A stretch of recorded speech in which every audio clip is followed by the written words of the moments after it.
that started. And I will turn it over to Corley, who is going to introduce our next speaker. All right, I'm Corley. I'm an addict. Thank you for your service, Cam. Thanks to all the home group members behind this wonderful speaker jam. The next speaker is one of my favorite people in the entire world. She is my sponsor.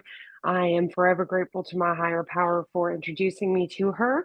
She is the most patient person I've ever met in my entire life. She is one of the sweetest and kindest people I've ever met.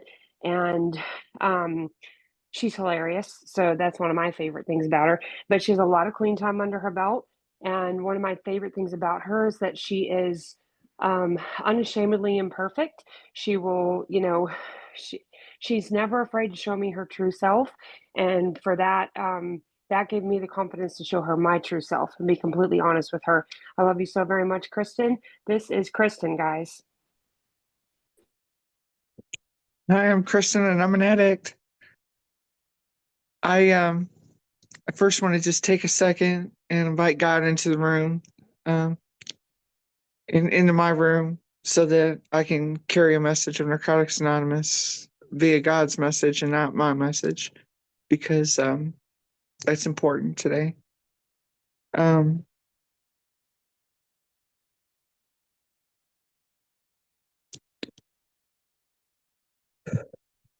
So thank you. I have not had like the greatest relationship with spirituality. When I got clean in Narcotics Anonymous, I was brand new and considered myself to be an atheist or agnostic, and just didn't really understand how God could let me suffer so much if there was a God.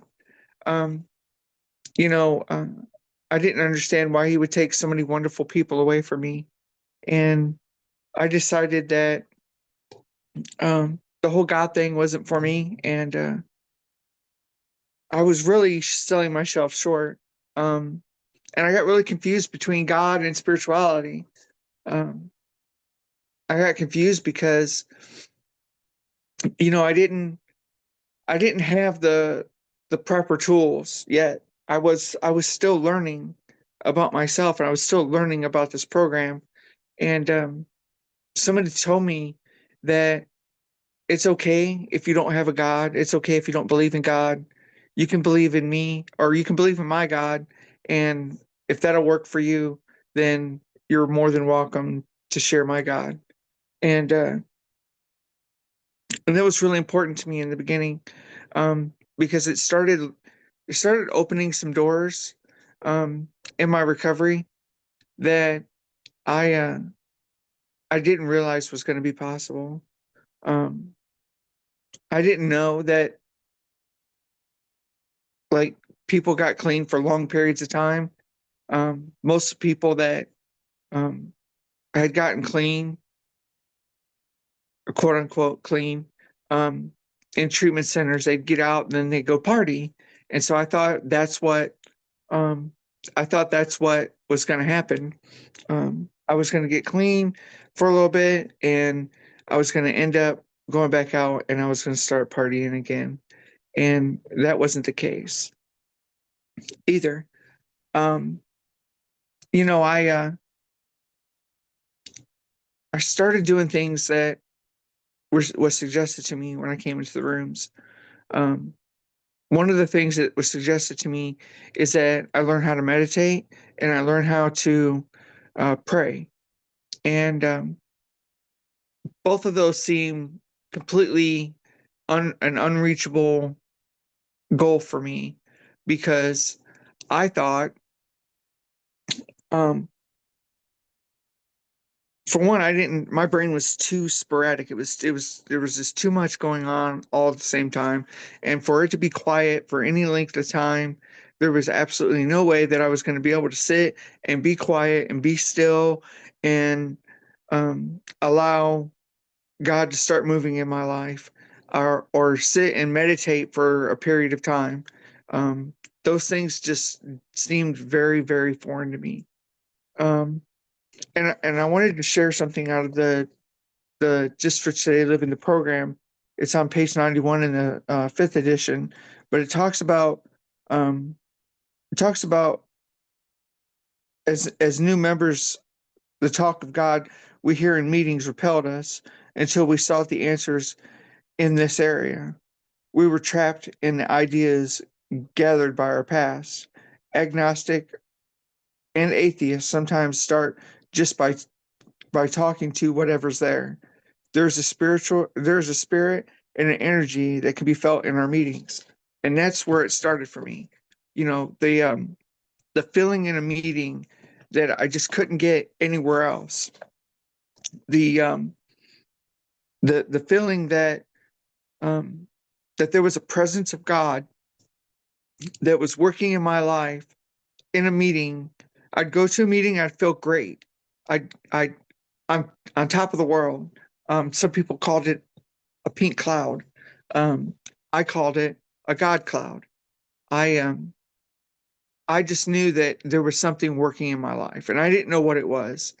Um, so I started going down the path of finding my spiritual presence and finding out what God had in store for me. And I put too many limitations on God, because every time I think that I've got something of the best, God shows me something greater. And so um and that's been a theme in my recovery for a long period of time, is that God has shown me over and over and over again that I can I can grow more and more with his love and his kindness and his patience. Um, and he shows me all the time. But more importantly, I started going to church and I started doing these things that um, I thought I was supposed to do. And I felt good about those things. And I decided that I was going to start living my true identity. I was going to start living my true self. And uh, the church didn't love that. The church didn't like that at all.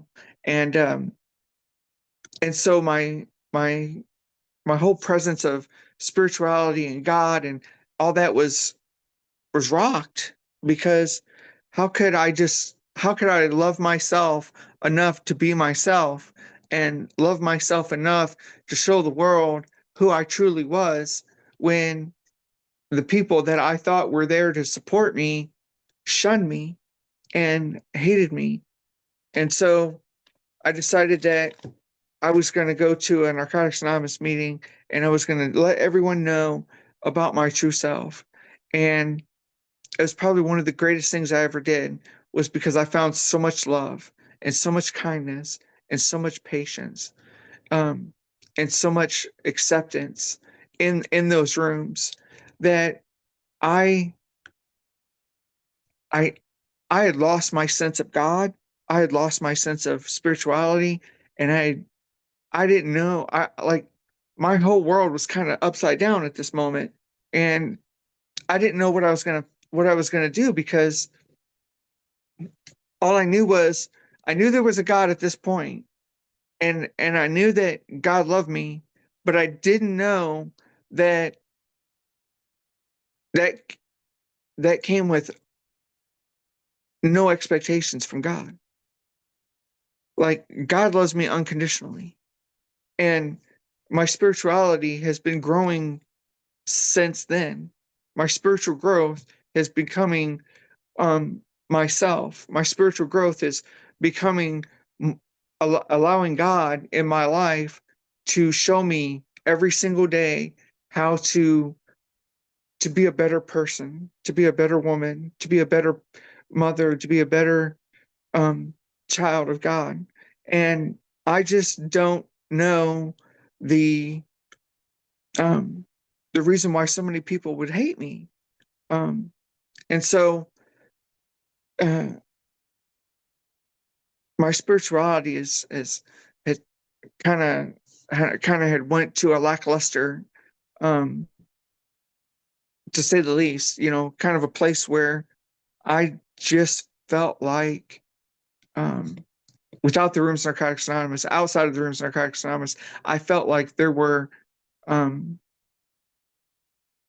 no love, that there was just hate, and that I was never going to find um, another partner. I wasn't going to find another person outside of the Rooms Narcotics Anonymous that was going to be significant in my life. And what I had to learn is that the person that has to love me more than anybody else is me. The person that has to show up and do things for me is going to be me. And I learned that I don't need anything but God and myself in order to grow in this program. Working the steps, going to meetings, and sharing with another recovering addict that just because you suffer in one area of your life, spirituality, meaning spirituality, doesn't mean that you can't get through it or that you can't grow through it. And the rewards are awesome. I see miracles happening all the time, um, and I'm just blessed today um, to have found a love from a higher power that is accepting and has shown me a spiritual path to be able to grow and meditate and to be able to um, just be there for me on a daily basis. I know that the book or the basic text is probably one of my best friends. We get out quite a bit together. We I love this book. Uh, but it also says in the Living Clean, just for today, it says that we ask our higher power to remove our fear of facing ourselves and our life. We define ourselves by working the steps and by using the tools of recovery. And um, that's what it was taught. That's what spirituality has been teaching me, is that to use the principles that Narcotics Anonymous is teaching me on a daily basis and apply those to my relationship with God as I understand Him. And but it's also teaching me to be that better person. And like I said, I'm just truly grateful. I can't express the way that God is moving in my life. It almost seems surreal sometimes. Um, I'm I've done things that I never thought I was going to be able to do. Um, such like at work, I moved up from being an associate. The corporate ladder was, you go to associate and it's the top tier, and then the next tier is the um a trainer, and then advanced associate, and then a lead, and then supervisor. And I jumped from being an associate straight to a lead, and I skipped the other parts. And the reason I bring that up is because the only reason that I was able to do that was because I found so much joy in the things that I was doing, and because I had invited God to come to come with me to work and to be a part of my life at work and in all areas of my life. But more importantly, God gave me the ability to be able to put a smile on my face, to be able to show people that, just because you're going through something, you can still smile and you can still find freedom from those things that are tormenting you, that you don't have to suffer from all of those, you don't have to suffer from those things that you feel like are bringing you down. And all you have to do is invite God into your life and allow God to move mountains for you. And God, my higher power has done that. Um, my higher power has allowed me um, like I said, just to grow and more importantly, be able to share the love of God with other people, which is a huge step coming from where I was at when I first came into the program. You know, I like I said, I had way too many questions when I got here, and all those questions were never answered. And I share this because I had a spiritual awakening once, and in my spiritual awakening, um, all those questions that I thought were so important in early recovery, um, all the all those questions I thought were so important, I heard an audible voice. It came from somewhere, I don't know where, but in my head, it answered every single question that I had. And and the answer was so simplistic that I think that the audible voice had to be from God. And so the audible voice told me that it doesn't matter. You know, it doesn't matter what your God looks like. It doesn't matter uh, who made God. If God made you, it doesn't matter if you are white, black, Chinese, Mexican. You know, it doesn't matter where you are from in this world, the things that you're going through. None of that matters. The only thing that matters in this life, in the here and now, is developing a relationship and finding a spirituality with your higher power so that you can learn to love yourself in a way that is unmeasurable beyond anything that you've ever experienced in your life. And I promise you that that's exactly what's been happening to me, is that I've learned to love myself in a way that is unimaginable, that that that God really has moved mountains for me and opened doors for me and allowed me to be able to grow and allowed me to be able to show others that just because you struggle, you know, with God or the premise of God and your spirituality, that you can grow in this program. And I know that um, that there's nothing that this program has to offer um, that can compare to what God has given me. And I say that because this program is so great that it seems like how could God do better than what this program has already shown me? And God shows up every single time, and He shows me more and more every single day. And it's because I have this program that I get to participate, or that I get to um, keep practicing my spirituality with God. And so I'm just grateful. Um, and I come to you humbly today with the hopefully with a message that God wanted me to share, and that, you know, this program works, and God is there, you know, and I hope that I was clear in my message, and that's all I got. Thanks for letting me share.